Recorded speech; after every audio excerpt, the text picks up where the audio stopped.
2 Samuel அதிகாரம் 19. இதோ ராஜா அப்சலோமுக்காக அழுது புலம்புகிறார் என்று யோவாபுக்கு அறிவிக்கப்பட்டது. ராஜா தம்முடைய குமாரனுக்காக மனம் நொந்திருக்கிறார் என்று அன்றைய தினம் ஜனங்கள் கேள்விப்பட்டார்கள். அதினிமித்தம் அன்றைய தினம் அந்த ஜெயம் ஜனத்துக்கெல்லாம் துக்கமாய் மாறிற்று. யுத்தத்தில் முறிந்தோடுகிறதினால் வெட்கப்பட்டு திருட்டளவாய் வருகிறவர்கள் போல ஜனங்கள் அன்றைய தினம் திருட்டளவாய் பட்டணத்திற்குள் வந்தார்கள். ராஜா தன் முகத்தை மூடிக்கொண்டு மகா சத்தமாய், என் மகனாகிய அப்சலோமே, அப்சலோமாகிய என் மகனே, என் மகனே என்று அலறிக்கொண்டிருந்தான். அப்பொழுது யோவாப் வீட்டிற்குள்ளே ராஜாவினிடத்தில் போய், இன்று உம்முடைய ஜீவனையும் உம்முடைய குமாரர் குமாரத்திகளின் ஜீவனையும் உம்முடைய மனைவிகளின் ஜீவனையும் உம்முடைய மறுமனையாட்டிகளின் ஜீவனையும் தப்புவித்த உம்முடைய ஊழியக்காரர் எல்லாரின் முகத்தையும் வெட்கப்படுத்தினீர். இன்று நீர் உம்மை பகைக்கிறவர்களை சிநேகித்து உம்மை சிநேகிக்கிறவர்களை பகைக்கிறீர் என்று விளங்குகிறது. அதிபதிகளும் சேவகரும் உமக்கு அற்பமானவர்கள் என்று இன்று விளங்க பண்ணுகிறீர். அப்சலோம் உயிரோடிருந்து நாங்கள் அனைவரும் இன்று செத்து போனால் அப்பொழுது உம்முடைய பார்வைக்கு நலமாயிருக்கும் என்று இன்று அறிந்து கொண்டேன். இப்பொழுதும் எழுந்திருந்து வெளியே வந்து உம்முடைய ஊழியக்காரரோடே அன்பாய் பேசும். நீர் வெளியே வராதிருந்தால் இன்று இரவு ஒருவரும் உம்மோடே தங்கியிருப்பதில்லை என்று கர்த்தர் மேல் ஆணையிடுகிறேன். அப்பொழுது உம்முடைய சிறுவயது முதல் இதுவரைக்கும் உமக்கு நேரிட்ட எல்லா தீமையை பார்க்கிலும் அது உமக்கு அதிக தீமையாயிருக்கும் என்றான். அப்பொழுது ராஜா எழுந்து போய் ஒலிமுக வாசலிலே உட்கார்ந்தான். இதோ ராஜா ஒலிமுக வாசலில் உட்கார்ந்திருக்கிறார் என்று சகல ஜனங்களுக்கும் அறிவிக்கப்பட்டபோது ஜனங்கள் எல்லாரும் ராஜாவுக்கு முன்பாக வந்தார்கள். இஸ்ரவேலரோவெனில் அவரவர் கூடாரங்களுக்கு ஓடிப்போனார்கள். இஸ்ரவேலருடைய சகல கோத்திரங்களிலும் உள்ள சகல ஜனங்களுக்கும் வாக்குவாதம் உண்டாகி அவர்கள், ராஜா நம்முடைய சத்துருக்களின் கைக்கு நீங்களாக்கி விட்டார். அவர்தானே பெலிஸ்தரின் கைக்கு நம்மை தப்புவித்தார். இப்போதோ அப்சலோமுக்கு தப்ப தேசத்தை விட்டு ஓடிப்போனார். நமக்கு ராஜாவாக அபிஷேகம் பண்ணி வைத்த அப்சலோம் யுத்தத்திலே செத்தான். இப்போதும் ராஜாவை திரும்ப அழைத்து வராமல் நீங்கள் சும்மா இருப்பானேன் என்று சொல்லிக் கொண்டார்கள். இப்படி இஸ்ரவேலர் எல்லாரும் கொண்டிருக்கிறது ராஜா இருக்கிற வீட்டிலே அவனுக்கு கேள்வியானபடியினால் தாவீது ராஜா சாதோக் அபியத்தார் என்னும் ஆசாரியர்களிடத்துக்கு ஆள் அனுப்பி, நீங்கள் யூதாவின் மூப்பரோடே பேசி ராஜாவை தம்முடைய வீட்டுக்கு அழைத்து வர நீங்கள் மற்றவர்களுக்கு பிந்தி போவானேன். நீங்கள் என் சகோதரர், நீங்கள் என் எலும்பும் என் மாம்சமுமானவர்கள். ராஜாவை திரும்ப அழைத்து வர நீங்கள் பிந்தியவர்களாயிருப்பானேன் என்று சொல்லுங்கள். நீங்கள் அமாசாவையும் நோக்கி, நீ என் எலும்பும் என் மாம்சமும் அல்லவோ? நீ யோவாபுக்கு பதிலாக எந்நாளும் எனக்கு முன்பாக படைத்தலைவனாயிராவிட்டால் தேவன் அதற்கு சரியாகவும் அதற்கு அதிகமாகவும் எனக்கு செய்ய கடவர் என்று சொல்லச் சொன்னான். இப்படியே யூதாவின் சகல மனுஷருடைய இருதயத்தையும் ஒரு மனுஷனுடைய இருதயத்தை போல் இணங்க பண்ணினதினால் அவர்கள் ராஜாவுக்கு, நீர் உம்முடைய எல்லா ஊழியக்காரரோடும் திரும்பி வாரும் என்று சொல்லி அனுப்பினார்கள். ராஜா திரும்ப வருகிறதற்கு யோர்தான் மட்டும் வந்தபோது யூதா கோத்திரத்தார் ராஜாவுக்கு எதிர்கொண்டு போய் ராஜாவை யோர்தானை கடக்க பண்ண கில்கால் மட்டும் வந்தார்கள். பகூரிம் ஊரானான பென்யமீனனாகிய கேராவின் மகன் சீமேயியும் தீவிரித்து யூதா மனுஷரோடு கூட தாவீது ராஜாவுக்கு எதிர்கொண்டு போனான். அவனோடே பென்யமீன் மனுஷர் 1000 பேரும் சவுலின் வீட்டு வேலைக்காரனாகிய சீபாவும் அவனோடே கூட 15 குமாரரும் அவனுடைய 20 வேலைக்காரரும் இருந்தார்கள். அவர்கள் ராஜாவுக்கு முன்பாக யோர்தானை வேகமாய் கடந்து போனார்கள். அவர்கள் ராஜாவின் வீட்டாரை இக்கரைப்படுத்தவும் அவன் விரும்பும் காரியத்துக்கு உதவவும் ஒரு படகு இக்கரையிலே வந்தது. அப்பொழுது கேராவின் குமாரனாகிய சீமேயி யோர்தானை கடக்கப் போகிற ராஜாவுக்கு முன்பாக தாழ விழுந்து ராஜாவை நோக்கி, என் ஆண்டவன் என் அக்கிரமத்தை என்மேல் சுமத்தாமலும் ராஜாவாகிய என் ஆண்டவன் எருசலேமிலிருந்து புறப்பட்டு வருகிற நாளிலே உமது அடியான் செய்த துரோகத்தை ராஜா நினைக்காமலும் தமது மனதில் வைக்காமலும் இருப்பாராக. உமது அடியானாகிய நான் பாவம் செய்தேன் என்று அறிந்திருக்கிறேன்.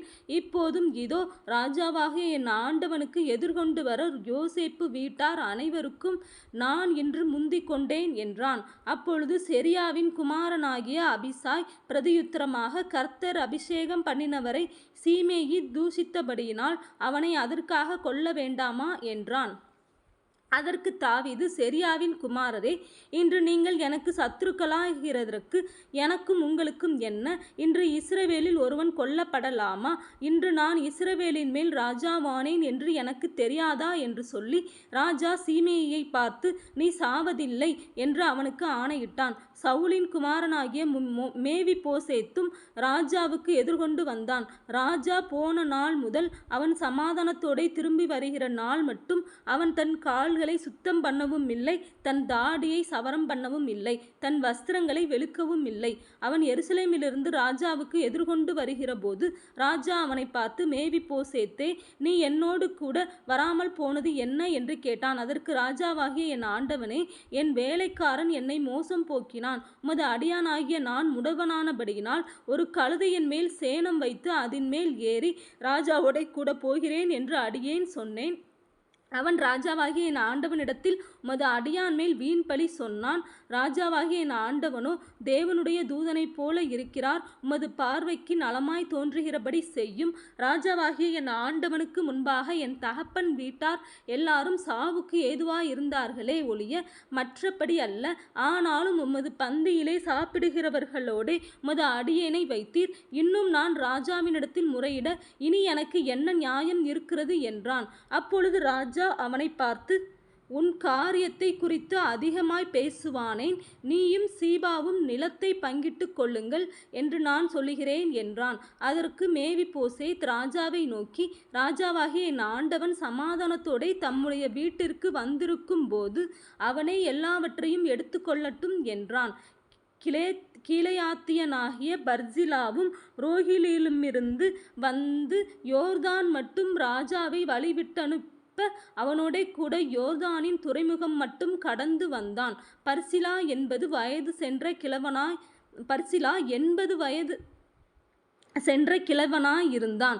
ராஜா மக்னாயீமிலே தங்கியிருக்கும் மட்டும் அவனை பராமரித்து வந்தான். அவன் மகா பெரிய மனுஷனாயிருந்தான்.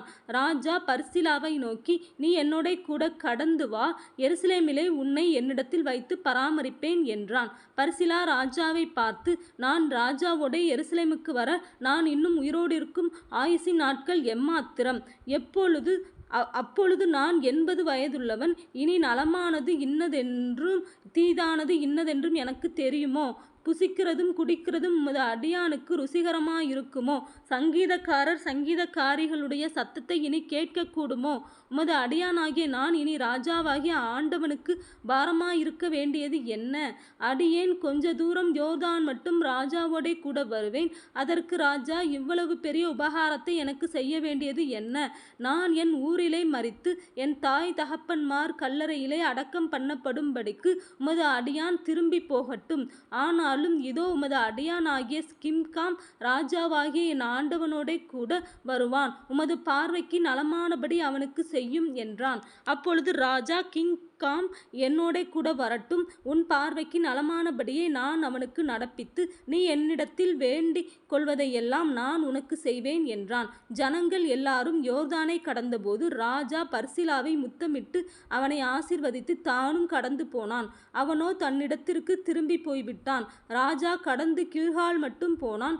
கிம்காம் அவனோட கூட கடந்து வந்தான். யூதா ஜனம் அனைத்தும் இஸ்ரவேலில் பாதி ஜனமும் ராஜாவை இக்கரைப்படுத்தி வந்த பின்பு, இதோ இஸ்ரவேல் மனுஷர் எல்லாரும் ராஜாவினிடத்தில் வந்து ராஜாவை நோக்கி, எங்கள் சகோதரராகிய யூதா மனுஷர் திருட்டளவாய் உம்மை அழைத்து வந்து ராஜாவையும் அவர் வீட்டாரையும் அவரோட கூட இருக்கிற தாவீதின் மனுஷர் அனைவரையும் யோர்தானை கடக்க பண்ணினது என்ன என்றார்கள். அப்பொழுது யூதா மனுஷர் எல்லாரும் இஸ்ரவேல் மனுஷருக்கு பிரதியுத்தரமாக, ராஜா எங்களை சேர்ந்தவரானபடியினால் இதை செய்தோம். இதற்காக நீங்கள் கோபிப்பானேன்? நாங்கள் ராஜாவின் கையிலே ஏதாகிலும் வாங்கி தின்றோமோ? எங்களுக்கு வெகுமானம் கொடுக்கப்பட்டதோ என்றார்கள். இஸ்ரவேல் மனுஷரோ யூதா மனுஷருக்கு பிரதியுத்தரமாக, ராஜாவினிடத்தில் எங்களுக்கு 10 பங்கு இருக்கிறது. உங்களை பார்க்கிலும் எங்களுக்கு தாவீதினிடத்தில் அதிக உரிமையுண்டு. பின்னே ஏன் எங்களை அற்பமாய் எண்ணினீர்கள்? எங்கள் ராஜாவை திரும்ப அழைத்து வர வேண்டும் என்று முந்தி சொன்னவர்கள் நாங்கள் அல்லவா என்றார்கள். ஆனாலும் இஸ்ரவேல் மனுஷரின் பேச்சை பார்க்கிலும் யூதா மனுஷரின் பேச்சு பலத்தது.